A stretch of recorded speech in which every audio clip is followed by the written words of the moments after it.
Hello' everyone, আজি আহিছোঁ আপোনালোকক অকণমান লোভ লগাব। এয়া চাওক, আজি লেটা খাম।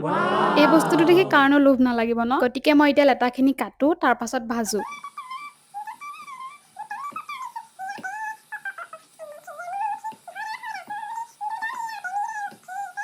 লেটাখিনি কাটিলো, এতিয়া ভাজো বলক। ফাৰ্ষ্টতে এয়া কেৰাহী এখন পাতি গৰম হ'বলৈ দিলো। কেৰাহীখন গৰম হোৱালে অকণমান নাটক কৰি ল'লো। তাৰ পাছত ইয়াতে এতিয়া দিছো মিঠাতেল।